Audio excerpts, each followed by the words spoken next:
নবী বলছে সুবহানাল্লাহ 100 বার পড়লে, কথাটা বোঝেন, 100 বার কেউ সুবহানাল্লাহ পড়লে 100 নবী বংশের গোলাম আজাদ করার সওয়াব।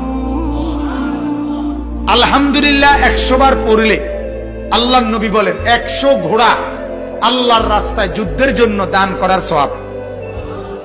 100 বার আল্লাহু আকবার পড়লে আল্লাহর নবী বলেন 100 উট হজ্জের মধ্যে আল্লাহর রাস্তায় কুরবানি করার সওয়াব। কয়টার সওয়াব কইলাম? সুবহানাল্লাহ, আলহামদুলিল্লাহ, আল্লাহু আকবার। এরপরে নবী বলেন 100 বার যে পড়বে লা ইলাহা ইল্লাল্লাহ, বলেন,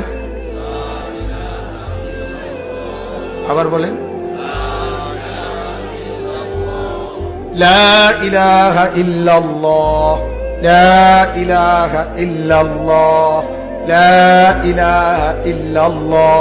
তাসবিহ পড়তে যেন তাড়াহুড়া না হয়, ঠিক আছে না? ইনশাআল্লাহ সুন্নত, সুন্নত হইলো ধীরে ধীরে পড়া, এক এক নিঃশ্বাসে এক একবার পড়া।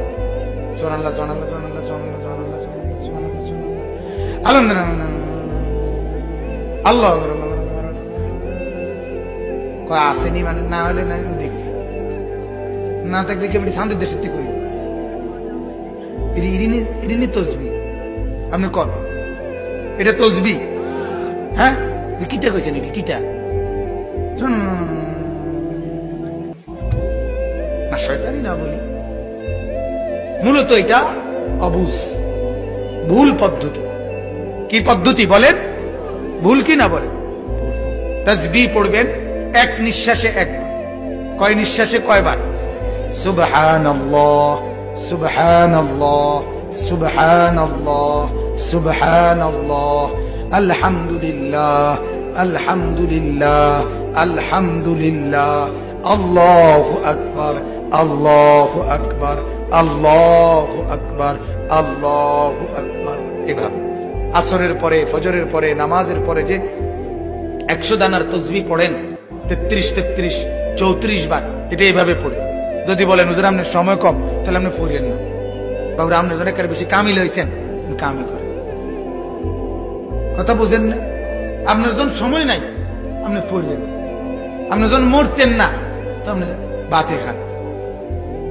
এজন্য ধীরে ধীরে পড়া। তো বলতেছিলাম 100 বার কেউ যদি কি পড়ে লা ইলাহা ইল্লাল্লাহ, লা ইলাহা ইল্লাল্লাহ, আল্লাহর নবী বলেন আমার উম্মত 100 বার সুবহানাল্লাহর নেকি তো হিসাব করে বললাম, 100 বার আলহামদুলিল্লাহর নেকি তো বললাম, 100 বার আল্লাহু আকবারের নেকি তো বললাম।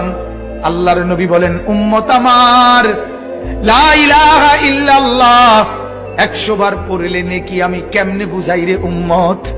আমি তো বলতে পারছি না, আমি তো ওজন দেখাইতে পারছি না। আল্লাহর নবী বলেন আমার উম্মত 100 বার যদি পড়ো লা ইলাহা ইল্লাল্লাহ তামলাউ মা বাইনাস সামাই ওয়াল আরদ, 7 আসমান ও জমিনের ফাঁকা জায়গাটা নেকিতে পূর্ণ হবে। এবার তুমি মাপ দাও, কথা বলেন, তুমি মাপ দাও।